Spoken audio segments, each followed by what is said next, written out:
Vasudevaya Narayanam Namaskritya Naram Chaiva Narottama Devim Saraswatim Vyasam Tato Jayamudirayet Nashtaprayeshu Bhadreshu Nityam Bhagavata Sevaya Bhagavati Uttama Shloke Bhaktir Bhavati Naishtiki. Reading from Srimad Bhagavatam, Canto 9, Chapter 9, the Dynasty of Amsuman. Text number 43. Na me brahmakulat pranaha na me brahmakulat pranaha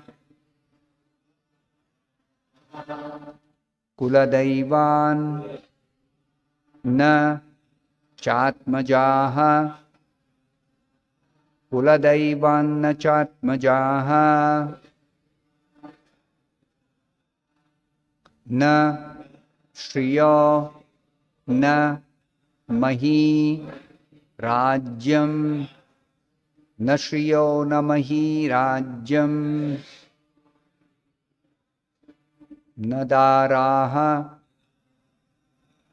cha ativallabhaha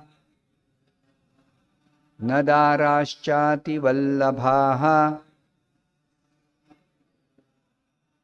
na me brahmakulat prana kuladaivan na chatmajaha na shriyo na mahi rajyam na darashchativallabhaha.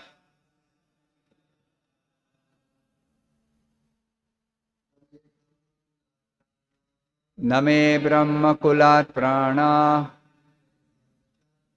kuladaivan na chatmajaha na shriyo na mahi rajyam na darashchativallabhaha. Na me brahmakulat prana kuladaivan na chatmaja na shriyo na mahi rajyam na darashchativallabhaha. Na me brahmakulat prana kuladaivan na chatmaja na shriyo na mahi rajyam na darashchativallabhaha. Na, not, me, my, brahmakulat, than the groups of brahmanas, pranaha, life, kuladaivat, than the personalities worshipable for my family, na, not, cha, also, atmajaha, sons and daughters, na, nor, shriyaha, opulence, na, nor, mahi, the earth, rajyam, kingdom, na, nor, daraha, wife, na, cha, also, ativallabhaha, extremely dear. Translation and purport by His Divine Grace A.C. Bhaktivedanta Swami Prabhupada. Translation. Maharaj Khatwanga thought, not even my life is dearer to me than the Brahmanical culture and the Brahmanas who are worshipped by my family. What then is to be said of my kingdom, land, wife, children, and opulence? Nothing is dearer to me than the Brahmanas. Please repeat this translation after me. Maharaj Khatwanga thought, not even my life is dearer to me than the Brahmanical culture and the Brahmanas who are worshipped by my family. What then is to be said of my kingdom, land, wife, children, and opulence? Nothing is dearer to me than the Brahmanas. Purport by Srila Prabhupada. Maharaj Khatwanga, being in favor of the Brahmanical culture, wanted to utilize one moment's time by fully surrendering unto the Supreme Personality of Godhead. The Lord is worshipped by this prayer. Namo Brahmanya Devaya Go Brahmana Hitaya Cha Jagadhitaya Krishnaya Govindaya Namo Namaha. I offer my respectful obeisances to the Supreme Absolute Truth Krishna, who is the well-wisher of the cows and the Brahmanas, as well as the living entities in general. I offer my repeated obeisances to Govinda, who is the pleasure reservoir for all senses. A devotee of Krishna is very much attached to Brahmanical culture. Indeed, an expert personality who knows who Krishna is and what he wants is a real Brahmana. Brahma janati iti brahmanaha. Krishna is the Parabrahman, and therefore all Krishna conscious persons or devotees of Krishna are exalted Brahmanas. Khatwanga Maharaj regarded the devotees of Krishna as the real Brahmanas and the real light for human society. One who desires to advance in Krishna consciousness and spiritual understanding must give the utmost importance to Brahmanical culture and must understand Krishna, Krishnaya Govindaya. Then his life will be successful. Thus ends the Bhaktivedanta purport. Om Ajnanatirmirandasya Jnananjana Shalakaya Chakshurunmilitam Yena Tasmai Shri Gurave Namaha. Nama Om Vishnupadaya Krishna Preshtaya Bhutale Srimate Bhaktivedanta Swamin Niti Namine. Namaste Saraswate Deve Gauravani Pracharine Nirvishesha Shunyavadi Paschatya Deshatarine Jaya Shri Krishna Chaitanya Prabhu Nityananda Shri Advaita Gadadhara Srivasadi Gaura Bhakta Vrinda Hare Krishna Krishna Krishna Hare Hare Hare Rama, Rama Rama, Hare Hare. This ninth canto mostly describes the dynasty of the Vaivasvata Manu, the seventh Manu in this day of Brahma, the son of Vivaswan, who was a pure devotee, Shraddha Deva. In a previous Manvantara, there was a pure devotee named Shraddha Deva. He appeared as the son of Manu because he was to he appeared as the son of the sun god, Vivaswan, because he was to occupy the post of the next Manu. These posts are occupied by very, very exalted personalities who are especially qualified. And when there is a pure devotee, he is the most qualified. He is decorated with all good qualifications. He is the best of the created beings, a pure devotee of Krishna. So Shraddha Deva, he was a pure devotee of Krishna, and he was personally instructed by the Supreme Personality of Godhead in his incarnation as Matsyavatara. After he was enlightened, he became even more attached and devoted and dedicated to serving the Supreme Lord. So the Supreme Lord accepts service from his pure devotees in different ways. The devotees who are dedicated to serving the Lord, they are ready to render any service in any position, in any place, in any way. But their only concern is, what does the Supreme Lord want me to do? How does he want me to serve him? Now, why this question? Because Krishna is full in himself. He is complete. He is not in need of any service. He is not in need of anything.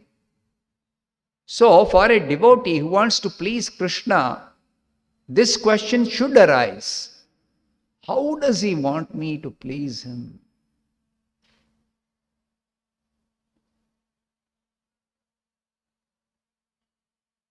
So, if somebody tries to study Krishna's instructions in the Bhagavad Gita, he has given many instructions. So, if a devotee follows any one of those instructions, that is pleasing to Krishna. But devotees just don't want to please Krishna. They want to please him by rendering service to him, which he particularly wants from a particular devotee. And that's not easy. Because even if somebody is devoted to Krishna, to approach Krishna is not very easy. Krishna is not easily available to everyone. He is the Supreme Personality of Godhead. And he is engaged in his loving pastimes with his most confidential devotees. Most confidential devotees. Of course, he is present in so many different forms. But each of those forms of Krishna are for very specific functions. Just like he is present as Paramatma in everyone's heart, even the heart of the non-devotees, even the heart of the animals, every living entity. And he is neutrally seated in the heart. Samoham sarva bhuteshu name dveshu asti na priyaha. Krishna says in the Bhagavad Gita, I am seated in everybody's heart and I am equal to everybody. Nobody is very dear to me, nor is anybody an object of my hatred or enmity. He does not hate anybody, he does not particularly love somebody. So he is equal to all living entities. He is impartial. So everybody he ordains the results of their activities exactly according to the impartial laws of karma.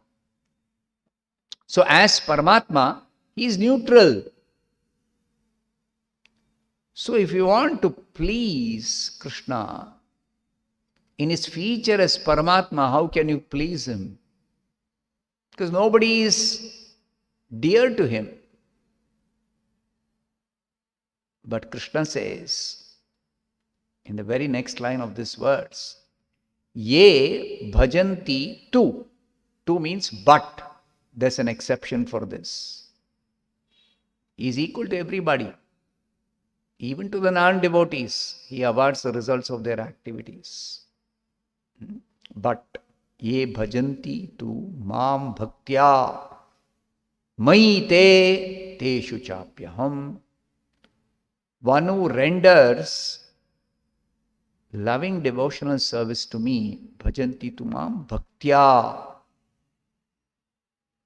Bhakti is that special feature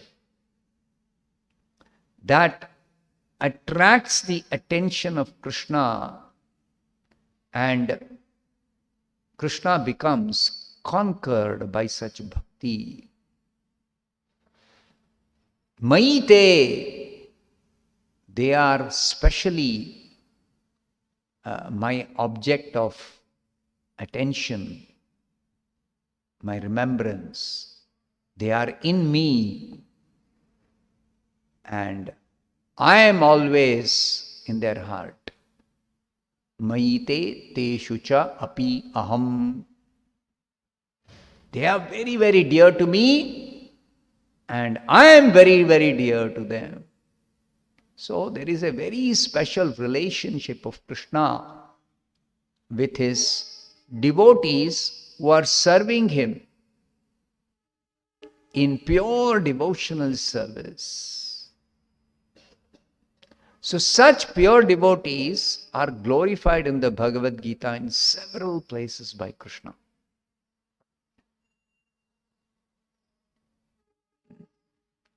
Macchitta madgata prana bodhayanta parasparam kathayantascha mam nityam tushyanti cha ramanti cha. What is the pleasure that devotees take? What is the greatest satisfaction for a pure devotee? Krishna says, such pure devotees, macchitta, they're always thinking of me. They're always thinking of Krishna. Always thinking of Krishna. Macchitta. Madgata prana. Their life is fully dedicated for Krishna's service. Fully dedicated. Madgata prana. Their life is fully dedicated for my service. Now, the Bhagavatam is very special because Bhagavatam gives us descriptions of such pure devotees whose lives are dedicated for Krishna. Madgata prana. Macchitta madgata prana. So, one such pure devotee is being described in this verse. Maharaj Khatvanga. Now he appeared as a king in the dynasty descending from Vaivasvata Manu. Descending from Vaivasvata Manu. He descended from that dynasty. He was a descendant of the dynasty. So, such exalted devotees are described in this 9th canto. Bhagavata means in relationship with Bhagavan. So, Bhagavan is described, the Supreme Personality of Godhead is described, of course, in the Bhagavatam. It is called Krishna Samhita. Krishna, the Supreme Personality of Godhead, is described very beautifully. Srimad Bhagavate Mahamuni Krute, the greatest of the sages, Vyasadeva, he has compiled this beautiful Srimad Bhagavatam. Bhagavatam which is Srimat. Shri means beauty. One of the meanings of the word Shri means beauty.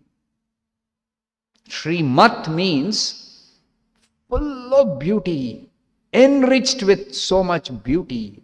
This Bhagavatam is very, very, very beautiful compilation of Vyasadeva. So great exalted devotees are described in the Bhagavatam. Maharaj Khatwanga is such an exalted devotee. Now, the introduction to this Maharaj Khatwanga was made, of course, very brief description of Maharaj Khatwanga, no detailed description. Lot more details were given about another great devotee in the same dynasty, Maharaj Ambarisha. But here, just about 4 verses, that's all. Maharaj Khatwanga is described. 5 verses, that's all. So this is the second verse, what I read, 43rd verse. The 42nd verse, let me read for those who have missed the previous class. King Khatwanga was unconquerable in any fight. Previous to that, it was described, the dynasty. From Balika came a son named Dasharatha. From Dasharatha came a son named Aidavidi. This Dasharatha is different, not the father of Rama. Another previous king in the same dynasty, Dasharatha. And from Aidavidi came King Vishwasaha. The son of King Vishwasaha was the famous Maharaj Khatwanga. Famous Maharaj Khatwanga. In the dynasty, all are great kings. Because they are all descendants of the great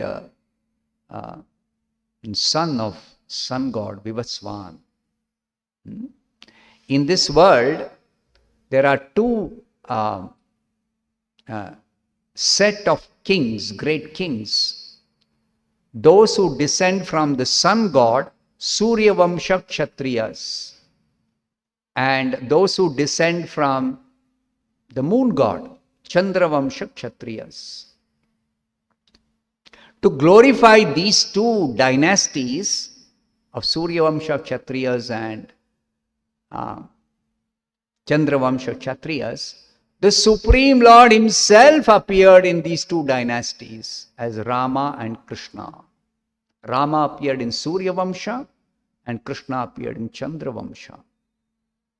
But not only the Supreme Lord descended as a king in these dynasties, but his pure devotees also descended as kings in these dynasties. So both the dynasties are described in the Bhagavatam. Both the dynasties. So this is a description of the son of the sun god, the dynasty of Vaivasvata Manu, Surya Vamsha. But one of the sons of Vaivasvata, of Vivaswan, sun god, is Vaivasvata Manu. So while describing, I already mentioned that Ambarish Maharaj was described earlier, very exalted devotee, very, very exalted devotee.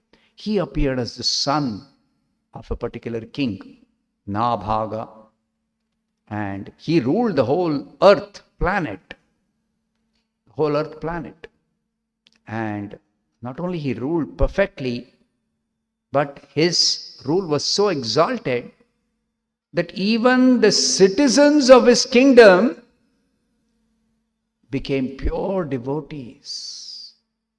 Ambarish Maharaj, as a pure devotee, was not at all attached to any wealth, any position, fame, name, nothing. He was only attached to Krishna. But by his influence, even the citizens of his kingdom became pure devotees. Even they regarded all material wealth, material position, material opulence as insignificant. They also became attached to Krishna. This is the influence of a pure devotee in this world. So such pure devotees are described in the Bhagavatam, apart from the descriptions of the Supreme Lord. So Maharaj Khatwanga, he was a pure devotee, very, very, very exalted devotee of the Supreme Lord. So about him it is said in the previous verse, just to give you the background, King Khatwanga was unconquerable in any fight. He was a very, very powerful king. So he was ruling the whole world, this earth planet. Then once he was requested by the demigods to join them in fighting the demons. The demigods always their position that Indra, the king of the demigods, he is holding power and he is ruling the Svargaloka, heavenly planets. But his position is not always very safe and secure. Sometimes he is attacked by the Asuras, and sometimes he is attacked by the Rakshasas. So among the contenders for the throne of the heavenly kingdom, there are three sets of contenders: the Devatas, the Asuras, and the Rakshasas. The Devatas are generally in the mode of goodness, situated in the mode of goodness. So they are the topmost persons among the humans who are human species who are situated in the mode of goodness. And among those who are humans situated in the mode of passion, the topmost are the Asuras. One category. Now, Asura generally means a demon or demoniac natured person. Sura, Asura. Daiva, Asura. Swabhava. No, this is not Asura. I am not referring to somebody of a demoniac quality or nature. No. A certain category of persons called Asuras who live in their own planet, but they are also desirous of challenging the Devatas headed by Indra, and sometimes they conquer the heavenly planet, the heavenly throne, and they rule from there. Hiranyakashipu conquered. He was born in an Asura family. Bali Maharaj, he conquered heavenly planets and he ruled. So like that, the Asuras are in the mode of passion. They are in the mode of passion. And they are among the top human species, belong to human species who are in the mode of passion, Asuras. And Rakshasas, they are in the mode of ignorance. But whichever mode anybody may be situated, if they have got a human form of body, they can perform tapasya, they can perform vratas, they can give dana, they can study the Vedas. All this is facility for human beings, that they can engage in some activity other than simply meeting the demands of the body and enjoying sense gratification. Other than ahara nidra bhaya maithuna, which is common to animals and humans, humans have a special quality, a special facility, special feature. Human beings can engage in what is called as religious principles, dharma. Dharma is especially meant for human beings among all the living creatures. So when one gets human form of life, living beings are situated in so many different forms, in different levels of consciousness for enjoying differently the material world. But among all these living creatures, those who have got this human form of life, they have a special facility, special quality. They can try to understand, what is this world? Who am I? What is the goal of life? What is the purpose of my existence? Such fundamental questions they can ask. And in pursuing the answer to such questions, they are directed to follow religious principles, dharma. So the real purpose of dharma is self-realization. Dharmasya hi apavargyasya. Bhagavatam states in one fourth of a pada, 1/4 of a shloka. In the first canto, second chapter, 8th verse, the first line, Dharmasya hi apavargyasya. The real goal of dharma is self-realization. But anybody who takes to practice of religious principles, adopts religious principles, being pious by nature, when they are allured by the possibility of getting some material gain by practicing dharma.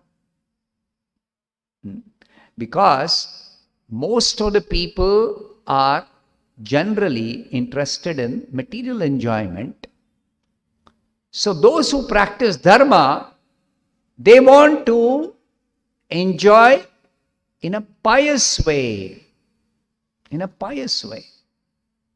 So being influenced by association of pious people, those who follow dharma, such dharmic people, irrespective of whether they are situated in the mode of goodness, passion or ignorance, they engage in tapasya, engage in vrata, they engage in yajna, they engage in dana, they engage in swadhyaya.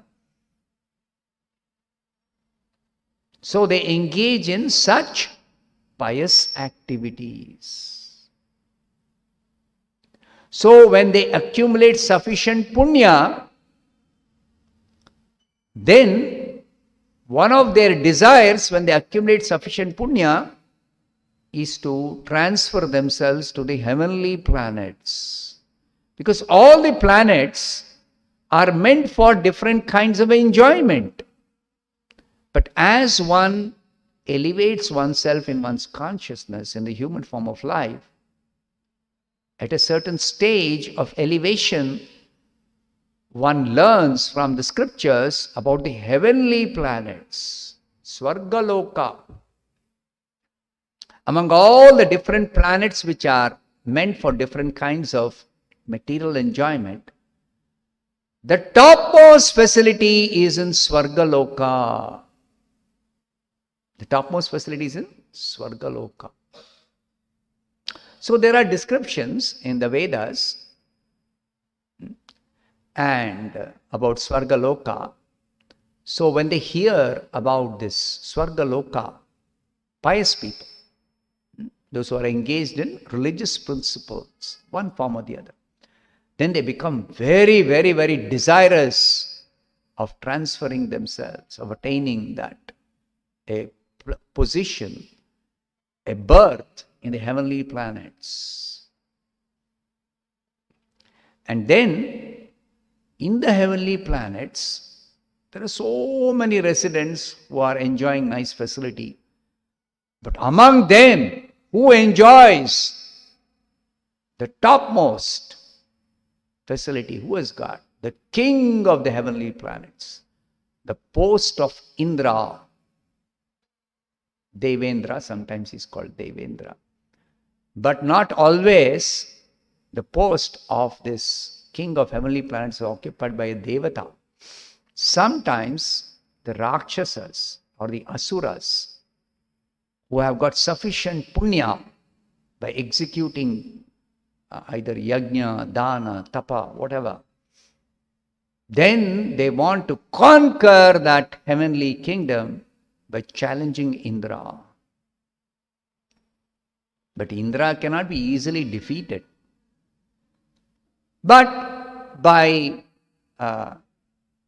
doing a lot of tapasya or performing all kinds of yajnas, the Rakshasas or the Asuras, they become very, very, very powerful. They accumulate lot of punya and they are able to defeat Indra. They are able to defeat Indra. So Bali Maharaj, once he challenged Indra and he defeated Indra. And to retain their position, they have to keep on doing more and more pious activities. They have to keep on doing more and more pious activities. If their punya comes down, their accumulation of punya, they exhaust that as they keep enjoying in the heavenly planet. So, as their punya comes down, they have to increase their stock of punya by keeping on doing more and more yajna, more and more tapasya, more and more vrata, more and more dana. So like that, this material world actually is a very entangling place. So Krishna in the Bhagavad Gita, and briefly he says, Yamimam pushpitam vacham pravadanti avipashitaha vedavadarata partha nanyadastiti vadinaha. There are some people who study the Vedas, particularly bulk of the Vedas is the Karma Kanda portion, which says how you can perform different pious activities and get heavenly pleasures, heavenly facilities. So some people are carried away by these portions of the Vedas, and they are expert themselves in performing these pious activities in order to get those heavenly pleasures or heavenly facilities. And if they are expert brahmanas, then they also assist others who may be desirous in engaging in these type of yajna, dana, tapa, etc. So they are called Vedavadarata. They are supposed to be expert in Vedic knowledge. But what specific knowledge of the Vedas they have got? The knowledge of how to perform these Vedic rituals, Karma Kanda section of the Vedas. So they are expert. They will exactly be able to chant the particular mantras. They'll be able to exactly perform or direct a performer of the yajna how to exactly do a particular sacrifice. Because the details of the sacrifice in the Karma Kanda section of the Vedas, so many details have to be followed.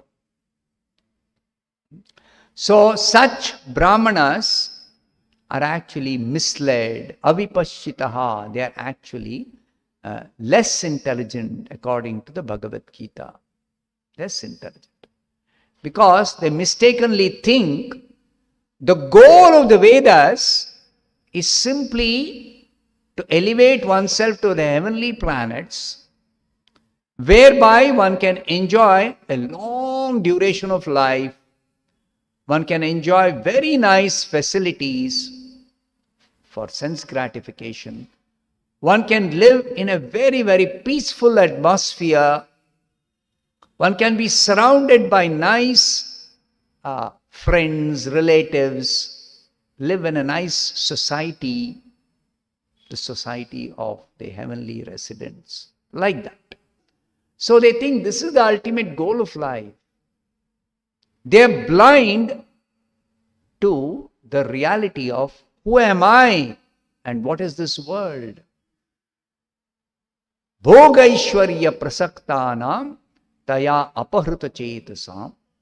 This bhoga and aishwarya, this prospect for enjoyment and the corresponding opulence necessary for enjoying in this way, this bhoga and aishwarya, which is specially available in the heavenly planets. As I told you, heavenly planets have got the best of bhoga and aishwarya facilities.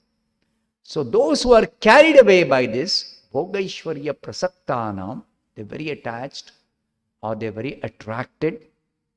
Taya aparuta chetasam, by which their mind becomes bewildered about what is the real goal of life, what is the goal of the Vedas.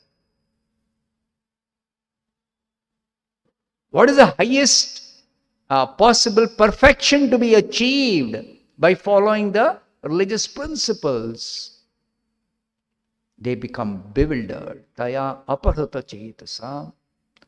Krishna says, Vyavasayatmika buddhi samadho na vidhiyate.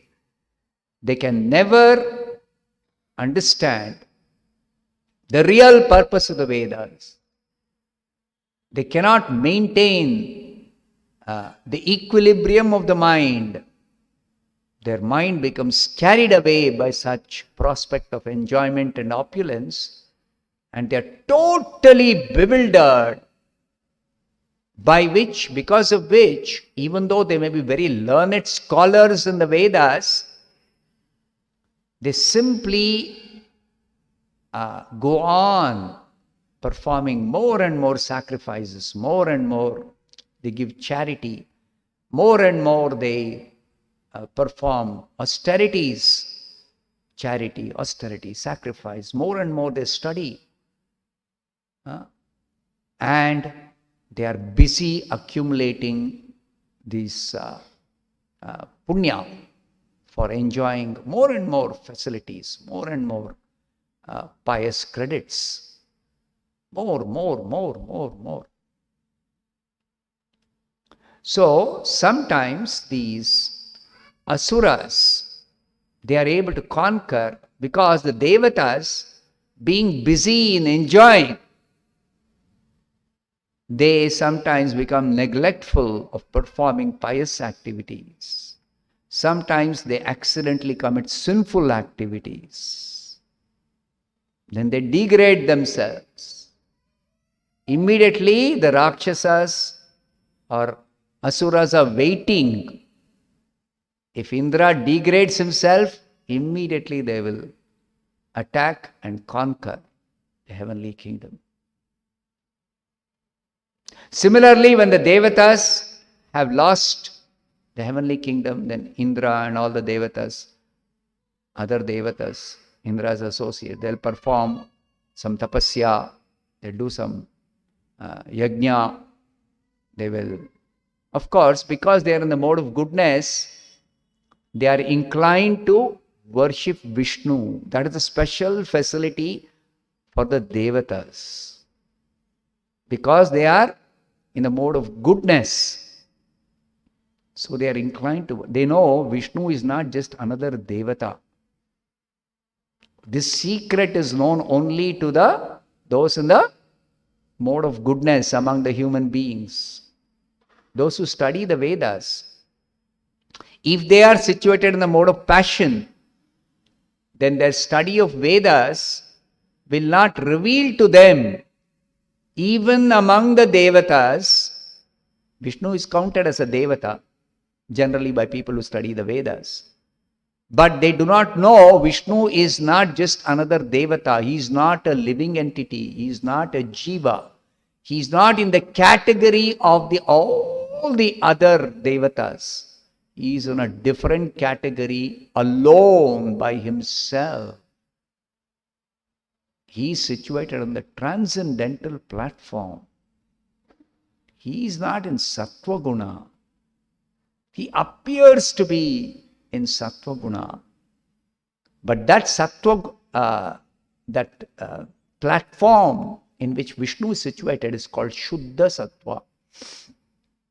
It is Sattva, but it is not tinged by Rajoguna and Tamoguna. Even though those in Brahmaloka, they are situated on the topmost Sattva Guna quality. I say topmost because in this material world, nobody can be 100% situated in Sattva Guna except pure devotees. And then 100% Sattva Guna is not called Sattva Guna. It's not Guna. It's Gunatita. It's called Shuddha Sattva. Vishuddha Sattva. Sometimes it is even qualified. It's not just goodness alone. It is a special Vishuddha. Vishishta Rupena Sattva. Shuddha. So this is transcendental goodness. This transcendental goodness is not material goodness. It is spiritual quality. This spiritual quality is not possible simply by executing some pious activities. Simply by doing some Vedic rituals, one cannot come to the spiritual platform. One cannot get this spiritual quality. One cannot purify oneself of the contamination of the three gunas. So the only way is, Krishna says in the Bhagavad Gita, Mam chayo avyabhicharena bhakti yogena sevate sagunan samatityaitan brahma bhuyaya kalpate. One comes to the spiritual platform only by rendering pure devotional service to Krishna, unfailing in all circumstances. So, the Devatas, because they are situated in goodness, they know the secret that Vishnu is not a Devata. He is performing some functions in his position as Vishnu, as a Devata. But actually, he is the Supreme Personality of Godhead. He is the transcendental Lord of everything that exists. But still, the Devatas, not all of them are pure devotees. Why? Because they have material desires for enjoyment in this world. Now hear about this Khatvanga. This Khatvanga, he joined the demigods to fight against the demons, and the demigods won that battle. So they were very pleased with Khatvanga because Khatvanga fought in a very, very chivalrous way. And he was the cause for the victory for the demigods. So all the demigods, after the victory celebration, so they are glorifying Khatvanga. So they said, we want to give you some benediction. Kindly ask whatever benediction you want. The king, Khatvanga, he inquired from them, only one thing I want to know. I want from you. What is it? I want to know what is the balanced duration of my life. Because he is born as a human being on the earth. So his duration of life will be much less than the duration of life of the residents of the heavenly planets. So he inquired. And then he was informed, only one moment more is left. Only one moment more. So then all the Devatas realized, what is the use of giving him any benediction? But anyway, they had offered. So he did not wait for asking any other benediction. He immediately left the palace of the Devatas and went to his own residence and engaged his mind fully on the lotus feet of the Lord, Supreme Lord Krishna. So who is this personality? Obviously, Parikshit will have so many questions. Who is this Khatvanga? Before Parikshit can ask, Shukadev Goswami is glorifying Khatvanga. He's telling, what did Khatvanga think when he learnt that he has only one moment more? What will he do? Death is going to come. Immediately he's going to die. One moment more. Actually, it says one muhurta more. But this muhurta is translated by Prabhupada as one moment. Why? Because on the earth, muhurta means 48 minutes.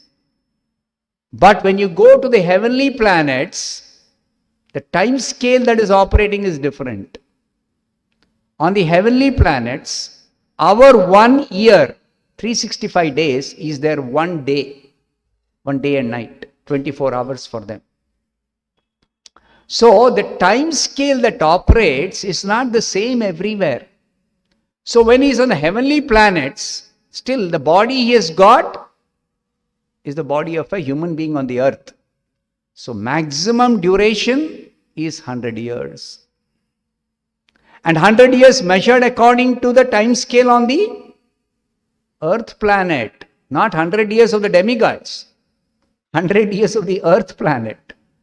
So one muhurta, 48 minutes on the earth planet, more is his duration of life. On the heavenly planet, it is just one moment, that's all. A fraction of the time on the earth. So immediately he left the heavenly planets, came to the earth, to his own residence, and he fixed up his mind fully on the lotus feet. He wants to quit his body in full Krishna consciousness. Because what is the goal of a devotee? To go back to Godhead, to return to his original consciousness, Krishna consciousness, to engage fully in pure devotional service to Krishna, to go back to Krishna, to engage in pure devotional service. So then, what did Maharaj Khatvanga think when he heard that he has got only one moment more to live? He thought, Name Brahma Kulat Prana Kuladaivanna Chatmajaha. It's a very beautiful verse. Sanskrit language has got a special beauty. And Vyasadeva, he has compiled so many literatures. But the best literature, among all the literature he has compiled, is the Bhagavatam. That's why Bhagavatam is called Srimad Bhagavate Mahamuni Krute. It is the most beautiful composition. Now look at this verse. If you can appreciate Sanskrit, I'll try to help you to appreciate this particular verse. Name Brahma Kulat Prana Kuladaivan na Chatmajaha Na Shriyo, na Mahi, na Rajyam, na Dara, cha Ativallabhaha. The meaning is, Prabhupada gives a beautiful translation for this, equally beautiful translation. He says, Maharaj, he's thinking, Khatvanga Maharaj is thinking, Name Prana, na Shriyo, na Mahi, na Rajyam, na Dara. All denying, he's telling no, no, no. So he's telling Brahmakulat Kuladaivat more than Brahmakula. Brahmakula is the groups of Brahmanas or the family of Brahmanas or the community of Brahmanas. What kind of Brahmanas? Those who are completely devoted to Brahmanical culture. The topmost among the Brahmanas. Who are the topmost among the Brahmanas devoted completely to Brahmanical culture? They are the devotees of the Supreme Lord Vishnu, the Vaishnavas. This is another secret that is not known to many people. Among the followers of the Brahmanical culture, the best of the Brahmanas are the Vaishnavas. Why? Because a Brahmana is one who knows the absolute truth as Brahman. Brahman janati iti Brahmana. But Brahman is one of the features of the absolute truth. Brahmeti Paramatmeti Bhagavan iti Shabdyate. There are three features of the absolute truth. Brahman, Paramatma, Bhagavan. So the topmost feature of the absolute truth is Bhagavan feature. That is the feature of the absolute truth as the personality of God at Krishna. This feature of the absolute truth as Bhagavan, they are the Bhaktas, Bhagavatas or Vaishnavas. So Vaishnavas are the topmost Brahmanas because they know the topmost feature of the absolute truth as Bhagavan. So Bhagavatam declares that Brahmanas are those who know the absolute truth as Brahman. Therefore, they are devoted to the Brahmanical culture. Shamo, Damo, Tapas, Shaucham, Kshantir, Arjavam, Evacha, Jnanam, Vijnanam, Astikyam, Brahma Karma Svabhavacham. But even among those who are fully qualified in these 9 qualities, there is further progress for such Brahmanas who are fully qualified in these 9 qualities to make further progress in realization of the absolute truth. Beyond realization as Brahman, there is realization as Paramatma. And beyond realization as Paramatma, there is realization of the absolute truth as Bhagavan. And Bhagavan realization is possible only for those who practice bhakti, devotional service. Therefore, in the Bhagavad Gita, Krishna declares among those who are practicing yoga, the topmost yogi is the devotee. Yoginam api sarvesham madgatena antaratmana shraddhavan bhajate yomam same yukta tamo mataha. He is most intimately united with me in yoga. Who? The devotee. Shraddhavan bhajate yomam. So here it is described by Shukadeva Goswami that for Maharaj Khatwanga, what was very, very, very, very dear to his heart, dearest, he says, generally for a person, a civilized person, what is very dear to a person? Some nice opulence obtained by honest hard work, a nice home, a nice facility for living with family members peacefully and engaging in some pious activities, opulence of this kind. Maybe for somebody, more than the opulence, there may be attachment to the land. Mahi. Mahi in general means land. So they may have a nice house, but they may want to have many houses. They may want to have many different places for their residence, for their pleasure, for their leisure, for their vacation. So they, more than just some opulence, they want to specifically have this opulence of this land. Land in general means different places, different apartments or different houses or different bungalows or farmlands. These rich people, they'll go on buying.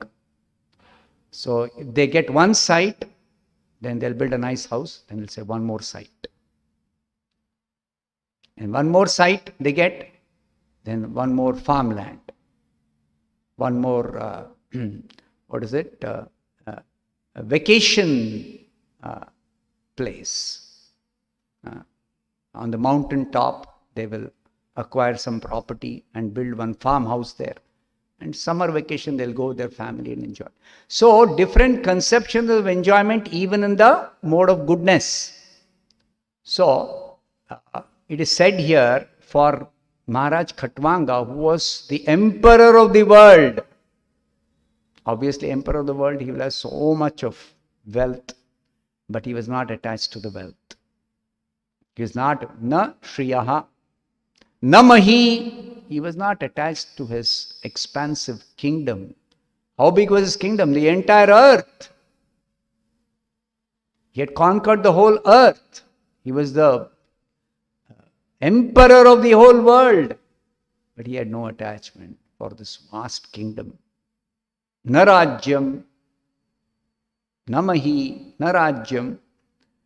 Then, na atmajaha, even his children. He was not attached to his children. And then, na dara, neither to his wife. He was not attached to his wife. Then, na prana, even he was not attached to his own prana, his life. The sense in which this is being said is that a person may be very attached to his opulence, but sometimes they sacrifice their opulence for the sake of having land, different places. They'll spend their money and buy different places to enjoy even better. But they may sacrifice even these for actually acquiring power. For acquiring power. And even more dear, they'll sacrifice even their power, or they are willing to forego their power for the sake of their children. Because children are more dear than all these. And for Maharaj Khatwanga, na chatmajaha, even the children are not very, very dear to him. Then they may be more attached to the wife than the children, because the wife gives the best service in the Vedic culture.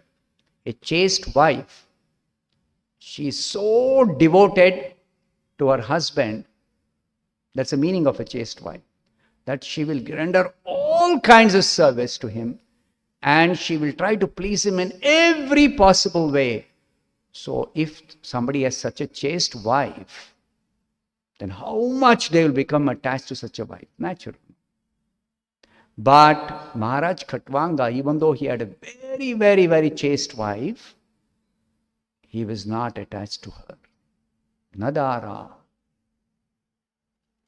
So, above all these, ultimately a person may not be as attached to any of these, but he'll be ultimately attached to his prana. For Maharaj Khatwanga, even his prana, life was not as dear as the devotees of the Supreme Personality of Godhead.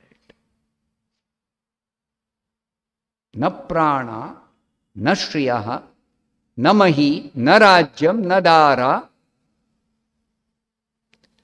brahmakulat, kuladaivat, ativallabhaha. What was dearmost to him? Dearer than his kingdom, dearer than his possessions, dearer than his wealth, dearer than his children, dearer than his wife, most chaste wife, and dearer than even his own life were the devotees of the Supreme Personality of God. That means he is such an exalted devotee. And why are the devotees so dear more than anything else?